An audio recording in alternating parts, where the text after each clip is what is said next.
ልክ ስራውን ስንጨርስ ቤት ነው የምናስረክባቸው። ንጹህ ቤት ይቀበላሉ። ይህ ማለት የኑሮ ደረጃቸው ትናንት ከነበረበት በጣም አስከፊ ሁኔታ ኦቨርናይት የተሻሻለ ነገር ያገኛሉ ማለት ነው። ቤት አንዱ ኢንዴክስ አንዱ መለኪያ ስለሆነ ሲያገኙ ማየትና ሲስቁ ማየት ብቻ ነው የምንፈልገው። ዘንድሮ መቆም የለበትም። አምና ሰርቶ ዘንድሮ መሰልቸት አይሆንም። ገና ነው ኢትዮጵያ መቀጠል አለበት። እንበርታ፣ እንስራ። ሰላም ጤና ይስጥልን። የሰዓቱን መረጃዎች ይዘን ቀርበናል። በቅድሚያም ዋና ዋናዎችን እናስቀድም። የኢፌዴሪ ጠቅላይ ሚኒስትር ዶክተር አብይ አህመድ ቤቶች የተገነቡ ለቤት ፈላጊዎች የማስተላለፉ ሂደት ይቀጥላል አሉ። መኖሪያ ቤት ለሰው ልጅ አስፈላጊ መሆኑን ገልጸው ቤቶችን ለዜጎቻችን ስንሰጥ ሕይወታቸው በትንሹም ቢሆን ይሻሻላል ሲሉ የ1997ና የ2005 የኮንዶሚኒየም ተመዝጋቢዎችን ተስፋ ከፍ አድርገዋል። ዜጎች መጠለያ ሲያገኙ ያላቸውን ደስታ ማየትን የመሰለ አስደሳች ነገር አለመኖሩን ተናግረው ይህ ጥረታችን በዘንድሮ ዓመት ብቻ የሚቆም ሳይሆን ቀጣይነት ይኖረዋል ብለዋል። የቤት ግንባታና አቅርቦትን በተመለከተ የጠቅላይ ሚኒስትር ጽሕፈት ቤት መግለጫ ሰጥቷል። የአዲስ አበባ ከተማ አስተዳደር ከንቲባ ወይዘሮ አዳነች አቤቤ ከ100,000 በላይ ቤቶች ግንባታ እየተከናወነ እንደሆነና ግንባታው ሲጠናቀቅ ለኮንዶሚኒየም ተመዝጋቢዎች ይተላለፋል ማለታቸው ይታወሳል።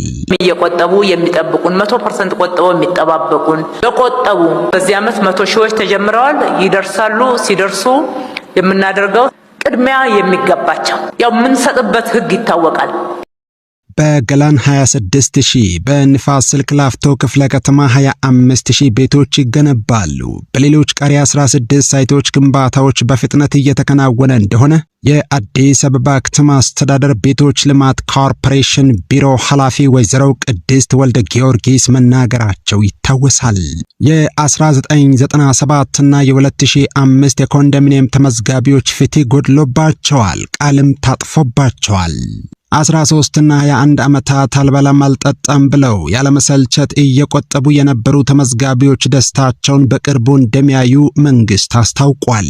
ስለማግኘት የቆጠቡ ተመዝጋቢዎች የ20/80 510,000፣ የ40/60 ተመዝጋቢዎች 90,000 በድምሩ 600,000 ተመዝጋቢዎች ሲሆኑ ከነዚህም ውስጥ ለ370,000 ተመዝጋቢዎች ቤት እንዳስረከበ የቤቶች ኮርፖሬሽን አስታውቋል። ቀሪዎቹ አብዛኞቹ ቁጠባቸውን አቋርጠዋል፣ ገንዘባቸውንም አውጥተዋል። አክቲቭ ሆኖ እየቆጠበ ያለ ተመዝጋቢ ጥቂት ነው። የ2005 ኮንዶሚኒየም ተመዝጋቢዎች ከግማሽ ሚሊዮን በላይ ተመዝጋቢዎች የነበሩ ሲሆን ከነዚህ ውስጥ 25 በመቶ ያክሉ የደረሰው ሲሆን ከ50 በላይ ማህበራት በማህበር ስለተደራጁ ከቁጠባው ወጥተዋል። ሌሎቹ ተስፋ ቆርጠው ቁጠባቸውን አቋርጠዋል፣ ገንዘባቸውንም አውጥተዋል።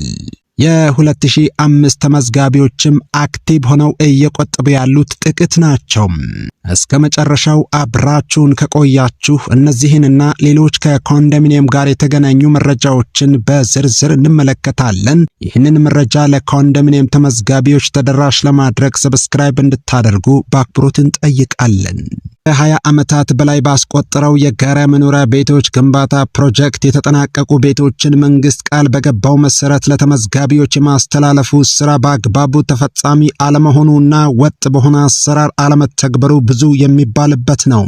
መኖሪያ ቤት እናገኛለን ብለው ተስፋ የሰነቁ ዜጎች ቤቱን ለማግኘት መቆጠብ የሚጠበቅባቸውን ድርሻ ቆጥበው ወይም እየቆጠቡ ላለፉት 20 ዓመታት ተስፋ ሳይቆርጡ እየተጠባበቁ ነው። የዜጎች ተስፋ ለመቁረጥ በአዊንታዊ ቢታይም በመንግስት በኩል ግን ቃልን በመጠበቅ ረገድ የአሰራር ችግር መኖሩን ያሳያል። በዚህ መሃል ሲናፍቁት የነበረውን ቤት ሳያገኙ ያለፉ ሁሉ መኖራቸውን ስናስብ ፕሮጀክቱን በትክክል ለታለመለት ዓላማ ለማዋል የተከደበት መንገድ ስህተቶች ያሉበት ስለመሆኑ ያመለክታል። ለ1997 ዓመተ ምህረትና በ2005 ዓመተ ምህረት ምዝገባ ላካሄዱ ቤት ፈላጊዎች እንደተለመደው ያለቁ ኮንዶሚኒየም ቤቶችን እንደሚያስተላልፍ ተስፋ መስጠቱም ብዙዎቹ የቆጠቡትን ከባንክ ሳያወጡ እንዲጠብቁ አድርጓል። ከጥር 7 ቀን 2018 ዓመተ ምህረት ጀምሮ ከታች በተቀመጠው የተቋሙን ዌብሳይት በመጠቀም ባላችሁበት ሆናችሁ የባንክ ቁጠባ ቁጥራችሁን በማስገባት መረጃችሁን ማየት ትችላላችሁ። aahdaab.gov.et የሚል ማስታወቂያ በአዲስ አበባ ቤቶች ልማት ኮርፖሬሽን ጽሕፈት ቤት ተለጥፎ ይኸው ማስታወቂያ በማህበራዊ ሚዲያ ሰዎችም እየተዘዋወረ ነበረም። እኛም ይህ መረጃ ትክክለኛ መሆኑን ከቤቶች ኮርፖሬሽን አረጋግጠን ቆጣቢዎች ባሉበት ሆነው አክቲቭ መሆን አለመሆናቸውን እንዴት ማወቅ እንደሚችሉ በቪዲዮ የተደገፈ መረጃ አቅርበናል። መረጃው ባጭሩ ለኮንዶሚኒየም ምዝገባ እየቆጠባችሁበት ያለው አካውንት አክቲቭ መሆኑን አረጋግጡ የሚል ነው። ይህ መረጃ የወጣው አስተዳደሩ ዕጣ ሊያወጣ ነው የሚል እምነት ማሳደሩ አልቀረም። መረጃው እርግጥ በመሆኑ ተመዝጋቢዎች አካውንታቸው አክቲቭ መሆን አለመሆኑን ዕጣ ውስጥ ለመግባት እንደ አንድ መስፈርት እንዲታይ ተፈልጎ ስለሆነ አክቲቭ መሆን አለመሆኑን እንዲያረጋግጡ ይጠበቃል። በዚህ መረጃ መሰረት ወደ ኮርፖሬሽኑ ጽሕፈት ቤት በመሄድ መረጃ ለማግኘት የሄዱ ተመዝጋቢዎች አካባቢውን እስከ ማጨናነቅ ደርሰዋል።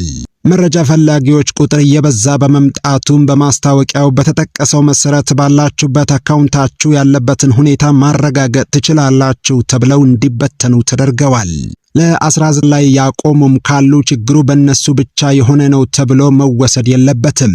ምክንያቱም ከዛሬ ነገ ይደርሰናል እያሉ ፍላጎታቸውን ገተው በችግር ውስጥ ሆነው እየቆጠቡ ባሉበት ወቅት ኮንዶሚኒየም ቤቶችን የማስተላለፉ ስራ መጓተትና ጭራሽም የኮንዶሚኒየም ግንባታዎች ቆመዋል መባል ተስፋ ሊያስቆርጥ የሚችል መሆኑም ሊታሰብ ይገባል።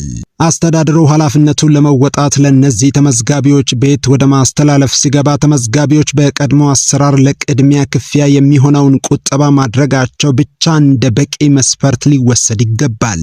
እዚያ ላይ ያልደረሱትም ቢሆኑ ገንዘባቸውን እስካላወጡና እስካላንቀሳቀሱ ድረስ የሚጠበቅባቸውን ቀሪ ክፍያ ካለም ይህንን እንዲያሟሉ በማድረግ እድሉ ውስጥ ሊካተቱ ይገባል። ከሁሉ በላይ ደግሞ መንግስት እነዚህን የ1997 እና 2005 ዓመተ ምህረት ተመዝጋቢዎች ጉዳይ በማያዳግም ሁኔታ ሊዘጋው ስለሚገባ አሁንም የተወሰኑ ቤቶችን አውጥቶ ለጥቂቶች ብቻ የሚሰጥበት ሁኔታ ካለ አሁንም ጉዳዩ በቀጣይ እየተጓተተ እንዲቀጥል በር የሚከፍት በመሆኑ ይህ እንዳይሆን የእነዚህን ተመዝጋቢ ዜጎች ጉዳይ መቋጨት ለመንግስትም እፎይታ ይሆናል።